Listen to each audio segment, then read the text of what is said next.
तो दोस्तों स्वागत है आप लोग का Q&A विद सत्यम में। दोस्तों उत्तर प्रदेश पुलिस के लिए मैं आप लोगों के लूसेंट जीके करा रहा था, जिसकी दोस्तों 300 क्वेश्चन अभी समाप्त हो चुके हैं। टोटल 500 क्वेश्चन कराने वाला हूं, जो आपके टॉप 500 क्वेश्चन होने वाले हैं। तो चलिए दोस्तों इस सीरीज़ को आगे बढ़ाते हैं और आप लोग नए चैनल को सब्सक्राइब कर लीजिएगा। आपका डेली 7 PM से लेकर 8 PM के बीच में आपका डेली टेस्ट होता है, तो उस टेस्ट को जरूर ज्वाइन करिए। चलिए क्वेश्चन देखते हैं। क्वेश्चन नंबर 301 है, पृथ्वी की आयु का निर्धारण किसके माध्यम से किया जाता है? तो ये आपका यूरेनियम डेटिंग के कारण होता है। किसके दोस्तों किया जाता है?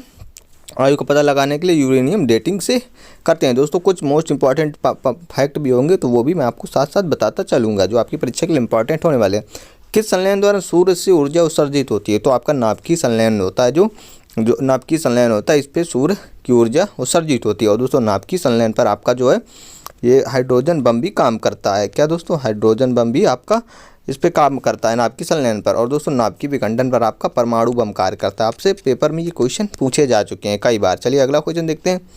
नाभिकीय रिएक्टर में मंदक का काम करने वाले पदार्थ हैं। तो मंदक का काम करने वाले पदार्थ हैं तो कौन कौन से? आपका ग्रेफाइट है, कैडमियम है, कैडमियम की छड़ें तथा भारी जल D2O। क्या दोस्तों? डाइटोरियम ऑक्साइड। ये आपका सारा कुछ है जो नाभिकीय रिएक्टर में मंदक का काम करते हैं। अगला क्वेश्चन देखते हैं। अगला क्वेश्चन है, लोहे पर जंग लगना एक उदाहरण है। तो लोहे पर जंग लगना क्या? आपका ऑक्सीकरण है। ऑक्सीकरण अभिक्रिया, ये आपका एक केमिकल रिएक्शन है। लोहे पर जंग लगना ये ऑक्सीकरण अभिक्रिया है। चलिए अगला क्वेश्चन देखते हैं। नीले लिटमस पेपर को लाल कर देता है तो क्या कर देता? अम्ल। अम्ल जो ये कई बार क्वेश्चन आपका रिपीट हुआ है। नीले लिटमस को पेपर पर लाल कर देता है तो कौन कर देता? अम्ल। अम्ल जो है आपका ये लाल कर देता है, नीले लिटमस को पेपर का लाल कर देता है। अगला देखते हैं। अब देखिए लाल लिटमस को पेपर नीला कर देता है, तो जो क्षार होता है, क्षार जो है लाल लिटमस पेपर को नीला कर देता है। वो क्या करता था? लाल लिटमस को जो है नीला लिटमस को लाल कर देता था। वो अम्ल था। और लेकिन दोस्तों ये आपका ये क्षार है। तो आप इससे पता लगा सकते हैं कि किसमें अम्ल ज़्यादा है या क्षार है। चलिए अगला देखते हैं। भस्मों का स्वाद किस प्रकार का होता है? तो खट्टा होता है। भस्मों का स्वाद जो आपका किस प्रकार का होता है? खट्टा होता है। अगला क्वेश्चन देखते हैं। किसने pH मान का निर्धारण किया था? तो pH मान का जो आपका इधर से 0 यहाँ से स्टार्ट होता है, इधर चलेंगे आपका क्षारीय होगा और इधर जाएंगे आपका अम्लीय होगा। तो आपका ये है क्या? सारिन पेडर लारिड जे सारसेन ने किया था। ये भी आप नाम याद कर लीजिएगा, थोड़ा सा बड़ा पटा नाम है, याद कर लीजिए। अगला देखते हैं। अम्लीय घोल का pH मान क्या होता है? अम्लीय दोस्ती 7 से कम, जो आपका क्या अम्लीय घोल का मान जो है आपका 7 से कम होता है, वो आपका अम्लीय होता है। ये भी आपको याद रखना है। 7 से कम आपका अम्लीय, लेकिन 7 से ज़्यादा आपका क्षारीय होता है। दूध का pH मान कितना होता है? 6.4। तो दोस्तों 6.4 होता है। अगला क्वेश्चन। किसी भी सामान्य व्यक्ति के रक्त pH मान क्या होता है? तो 7.35 से लेकर 7.45 के बीच में आपका होता है। ये मनुष्य का जो है pH मान स्तर है। क्या है? ये आपका है, ये आपका क्षारीय होता है। ये भी आप लोग देख लीजिए। अगला देखो। वायु से हल्की गैस कौन थी? अमोनिया। क्या दोस्तों? अमोनिया है जो वायु से हल्की गैस है, NH3। अगला क्वेश्चन देखते हैं। परम शून्य ताप का मान कितना होता है? तो -273 डिग्री सेंटीग्रेड। ये परम शून्य का तापमान होता है, -273 डिग्री सेंटीग्रेड। उत्प्रेरक की खोज करता है। देखिए उत्प्रेरक की खोजकर्ता कौन है? John Jacob Berzelius. क्या दोस्तों? John Jacob Berzelius. अगला क्वेश्चन देखते हैं। वे पदार्थ जो जल कर ऊष्मा प्रदान करता है उन्हें कहा जाता है ईंधन। ये दोस्तों जो जलते हैं उसके बाद ऊष्मा निकलती है, उन्हें आप लोग ईंधन कहते हैं। अगला क्वेश्चन। मुख्य रूप से प्राकृतिक गैस में क्या पाया जाता है? तो मीथेन। जो मुख्य रूप से प्राकृतिक गैस होती है, मीथेन आपका पाया जाता है। ये आपके धान के खेतों में भी पाई जाती है।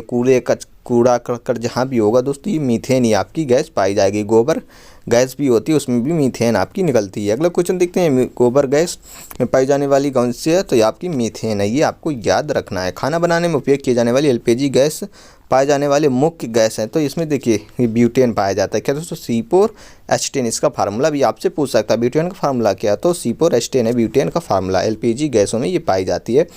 LPG का आपका फुल फॉर्म भी पूछ सकता है, लिक्विफाइड पेट्रोलियम गैस। क्या दोस्तों? Liquefied petroleum gas. अगला क्वेश्चन है। वाटर गैस जल गैस किन 2 गैसों का मिश्रण होता है? तो ये किसका मिश्रण होता है? तो ये होता है कार्बन मोनोऑक्साइड का। CO कार्बन मोनोऑक्साइड और हाइड्रोजन H2 का मिश्रण होता है C+H2O। यानी कि आपका ये उदाहरण के तौर पर आपको दिया है कि वाटर गैस जो जल गैस की किन 2 गैसों का मिश्रण होता है, ये आप लोग देख लीजिए। चलिए अगला क्वेश्चन क्या कहता है? खाना बनाने में उपयोग किए जाने वाले LPG गैस सिलेंडर में एक बड़ा गैस किस रूप में होता है? तो ये आपका द्रव रूप में होता है, द्रव रूप में होता है जो आपकी एलपीजी गैस में सिलेंडर में गैस भरी होती है। कौन सा एलपीजी का मुख्य घटक है? तो प्रोपेन और ब्यूटेन, ये आपके जो मुख्य घटक हैं आपका, ये एलपीजी के मुख्य घटक हैं। रॉकेट चलाने में प्रयुक्त होने वाला ईंधन क्या है? प्रोणधक है। क्या दोस्तों? इसको बोलते हैं प्रोणधक। आपसे पूछ सकता है क्या रॉकेट चलाने में कौन सा ईंधन प्रयोग होता है? तो प्रोणधक होता है। क्या दोस्तों? प्रोणधक होता है। अल्फा कण के 2/3 धन आवेश होते हैं, इसका द्रव्यमान लगभग किसके बराबर होता है? तो 2/3 जो कण है आपके धन आवेश होते हैं, यानी कि पॉजिटिव चार्ज होते हैं, तो ये लगभग द्रव्यमान की किसके बराबर होता है? तो ये हीलियम के एक परमाणु के बराबर होते हैं। किसके दोस्तों? हीलियम के एक परमाणु के बराबर होते हैं। चलिए अगला क्वेश्चन। ताप के बढ़ाने पर चालक पदार्थों का वैद्युत प्रतिरोध एवं वैद्युत चालकता पर क्या प्रभाव पड़ता है? तो वैद्युत का प्रतिरोध बढ़ता है, जबकि वैद्युत चालकता घटती है। प्रतिरोध बढ़ जाता है लेकिन उसकी चालकता घट जाती है। कब? तब ताप के बढ़ाने पर। चलिए अगला क्वेश्चन। ध्वनि का वेग भिन्न भिन्न माध्यमों में कैसा होता है? तो ध्वनि का वेग आपको पता होगा कि निर्वात में जो आपका ध्वनि का वेग निर्वात में जो ट्रेवल नहीं करती है ध्वनि, बाकी स्टील में सबसे ज़्यादा होती है। विभिन्न माध्यमों में ध्वनि की चाल भिन्न भिन्न होती है और ठोस में सबसे अधिक होती है। तो ठोस में सबसे अधिक होती है, उसमें सबसे ज़्यादा आपकी स्टील में सबसे ज़्यादा होती है ध्वनि की चाल, और निर्वात में ध्वनि ट्रेवल नहीं करती है। चलिए अगला क्वेश्चन। ध्वनि को ट्रेवल करने के लिए किसी माध्यम की ज़रूरत होती है। न्यूटन की गति विषयक का तृतीय नियम क्या है?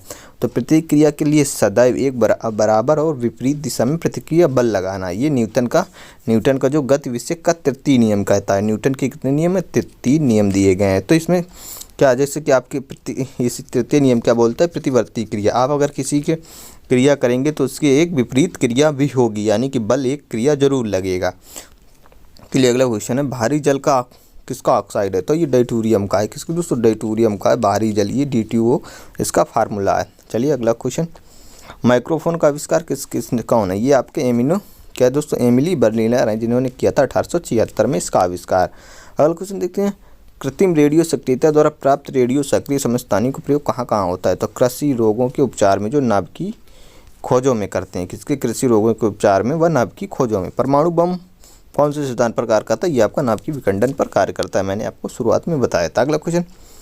एक स्थिर चुंबक हमेशा दर्शाती है, तो ये क्या दर्शाती है? जो एक स्थिर चुंबक होती है इसमें आपका क्या होगा? उत्तर उत्तर तथा दक्षिण दक्षिण। मतलब अगर चुंबक आपकी होगी तो उसमें एक उत्तर उत्तर दिखाएगी, एक दक्षिण दक्षिण दिखाएगी। ये एक ही आपका होगा, ये नॉर्थ होगा या साउथ होगा। मुक्त रूप से निलंबित चुंबकीय सुई किस दिशा में टिकती है? तो उत्तर दक्षिण में। तो मुक्त रूप से कोई दिशा होगी तो उत्तर दक्षिण में वो आपका टिकती है। अगला क्वेश्चन देखते हैं। वैद्युत अपघटन की क्रिया में किसी इलेक्ट्रोड पर मुक्त हुए पदार्थ की मात्रा संपूर्ण प्रभावित आवेश के अनुक्रमानुपाती होती है। यह नियम किसका है? तो यह नियम किसका है? इस नियम की बात करें तो ये आपका जो फैराडे का नियम है। क्या? फैराडे का अपघटन का प्रथम नियम है। ये आपका फिजिक्स से काफ़ी इंपॉर्टेंट क्वेश्चन है, फैराडे का अपघटन का नियम है। अगला क्वेश्चन। शुष्क सेल क्या है? तो शुष्क सेल आपका प्राथमिक सेल है। क्या दोस्तों? शुष्क सेल आपका प्राथमिक सेल है। हमें वास्तविक सूर्योदय के कुछ मिनट पूर्व ही सूर्य दिखाई देने का कारण क्या है? तो ये आपका प्रकाश का पवर्तन होता है, जिसके चलते आपका कुछ मिनट पूर्व ही सूर्य दिखाई देने लगता है। जैसा कि आपको पता है कि सूर्य का प्रकाश पृथ्वी तक पहुंचने में 8 मिनट 20 सेकंड का समय लेता है। कितना दोस्तों? 8 मिनट 20 सेकंड का समय लेता है। लगभग आपका 500 सेकंड समय लेता है पृथ्वी सूर्य तक आने में। चलिए अगला क्वेश्चन देखते हैं। श्वेत प्रकाश को नली में कैसे पैदा करते हैं? तो तंतु को गर्म कर। कैसे दोस्तों? तंतु को गर्म करके ये प्रकाश को पैदा करते हैं। अगला क्वेश्चन। एक युवा पुरुष की आवाज़ की तुलना में छोटे बच्चे की आवाज़ अधिक प्रिय क्यों लगती है? क्योंकि दोस्तों बच्चों की आवाज़ का तारतम्य, यानी कि उसकी फ्रिक्वेंसी पुरुष की आवाज़ की तारतम्य की तुलना में अधिक होती है, इसीलिए वो ज़्यादा अच्छी लगती है। महिलाओं की भी जो फ्रिक्वेंसी होती है, तीव्रता जो है वो आपकी काफ़ी अधिक होती है। अगला क्वेश्चन देखते हैं। डेसिबल क्या है? तो एक ध्वनि का स्तर जो है ये मापने की इकाई है। डेसिबल में आपका ध्वनि को मापते हैं, यानी कि ध्वनि की इकाई आपसे पूछेगा तो क्या है? ये आपकी डेसिबल है। ध्वनि को किस में मापते हैं? डेसिबल में नापते हैं। पर्वतों पर आच्छादित हिम सूर्य की गर्मी द्वारा एक साथ न पिघलने का कारण क्या है? तो यह सूर्य से प्राप्त अधिकांश ऊष्मा को परिवर्तित कर देती है। इसी के चलते जो है दोस्तों ये गर्मी में ये पिघलने का कारण नहीं है। उसमें जैसे ही आपका है सूर्य से रोशनी जाती है तो उसको परिवर्तित कर देती है। अगला क्वेश्चन। जब किसी द्रव की 1 किलोग्राम मात्रा अपने क्वथनांक पर द्रव से वाष्प में परिवर्तित होती है तो इसमें आवेशित होने वाली ऊष्मा को क्या कहते हैं? तो वाष्पीकरण की गुप्त ऊर्जा। क्या कहते हैं? वाष्पीकरण की गुप्त ऊर्जा। अगला क्वेश्चन देखते हैं। न्यूटन की गति के द्वितीय नियम का उदाहरण बताइए। तो इसमें बल की परिभाषा ज्ञात की जाती है, मतलब न्यूटन का द्वितीय नियम क्या, बल की परिभाषा है F बराबर m/a। क्या दोस्तों, F बराबर m/a, द्रव्यमान इंटू त्वरण, ये आपका है न्यूटन का द्वितीय नियम। मात्रों की अंतर्राष्ट्रीय पद्धति कब लागू की गई थी? 1971 में, 1971 में जो मात्रों की पद्धति लागू करी गई थी। मूल मात्रक आपकी कितने, 7 हैं। चलिए अगला क्वेश्चन देखिए, उत्तर प्रदेश के मुख्य मंत्री कौन है? तो ये आपके श्री योगी आदित्यनाथ हैं। आपको पता है उत्तर प्रदेश से भी आपके क्वेश्चन आएंगे। तो चलिए अगला देख, उत्तर प्रदेश के प्रथम मुख्यमंत्री कौन हैं? तो ये आपके जो श्री गोविंद वल्लभ पंत थे, जो है आपके उत्तर प्रदेश के मुख्य मंत्री थे। और दोस्तों ये इनके नाम से एक बांध भी बना है उत्तर प्रदेश में, तो ये आपसे पूछ सकता है। उत्तर प्रदेश में कितने जिले, तो आपका पता होगा 75 जिले हैं उत्तर प्रदेश में। अगला क्वेश्चन, उत्तर प्रदेश का राष्ट्रीय पक्षी तो सारस है। और उत्तर प्रदेश का राष्ट्रीय फूल क्या है, पुष्प क्या है? तो आपको ये भी याद रखना है। तो क्या, पलाश है, क्योंकि आप उत्तर प्रदेश की पुलिस की तैयारी कर रहे हैं, आपसे शायद पूछ भी सकता है। उत्तर प्रदेश की जनसंख्या कितनी, 20 करोड़ 42 लाख। तो दोस्तों ये आपका 2011 की जनगणना के अकॉर्डिंग है। तो आपको अगर ये ऑप्शन मिले तो आप टिक कर सकते हैं, नहीं अगर वैसे तो आपकी लगभग में 23 से 24 करोड़ हो चुकी है अब जनसंख्या आपके अकॉर्डिंग। ये 2020 के अकॉर्डिंग था। तो चलिए अगर आप वहाँ पे पूछेगा आपसे 2011 के अकॉर्डिंग उत्तर प्रदेश की जनसंख्या क्या, जनगणना के अकॉर्डिंग। चलिए अगला क्वेश्चन देखते हैं, उत्तर प्रदेश का क्षेत्रफल कितना है? तो क्षेत्रफल की बात करें 2,40,928 वर्ग किलोमीटर। कितना, 2,40,928 किलोमीटर है। और भारत के कुल भौगोलिक क्षेत्र का जो है आपका 32,87,283 ये इसको इसी प्रकार से याद कर सकते हैं, 32,87,263 वर्ग किलोमीटर है। वैसे याद करेंगे तो आपको कन्फ्यूजन रहेगी, 32,87,263 मीटर, लाख वाक नहीं, आप 32,87,263 किलोमीटर है, जो लगभग कितना है 7.33%। अगर जनसंख्या के हिसाब से बात करें तो नंबर 1 पर आपका उत्तर प्रदेश आता है। और उसके क्षेत्रफल में आपका सबसे ज़्यादा कौन सा, राजस्थान है टॉप पर, जिसका क्षेत्रफल सबसे ज़्यादा है। चलिए अगला क्वेश्चन देखते हैं, उत्तर प्रदेश का क्षेत्रफल की दृष्टि से कौन सा स्थान है? ये देखिए चौथा स्थान है जो ये उत्तर प्रदेश का है। और पहला किसका है? ये आपका राजस्थान का है। चलिए आज का लास्ट क्वेश्चन देखते हैं। लास्ट क्वेश्चन, उत्तर प्रदेश से कि सीमावर्ती देश कौन है? तो ये आपका सीमावर्ती देश आपका नेपाल है। क्या दोस्तों, यहाँ पे आपका जो उत्तर प्रदेश है तो जस्ट इसके ऊपर आपका जो है ये नेपाल लगा हुआ है। तो ये आपके दोस्तों 50 क्वेश्चन कंप्लीट होते हैं, यानी कि आपके 350 क्वेश्चन कंप्लीट कर दिए हैं। तो आप लोग देखिए टॉप 500 क्वेश्चन आपके कराने वाले हैं। तो आप जरूर इन सारे वीडियो को देख लीजिए, इनमें से आपके क्वेश्चन जरूर आपकी परीक्षा में पूछे जाएंगे। और दोस्तों वीडियो पसंद आए तो वीडियो को लाइक कर दो, अपने दोस्तों के साथ जरूर शेयर करें। मिलते हैं नेक्स्ट वीडियो में। जय हिंद, वंदे मातरम।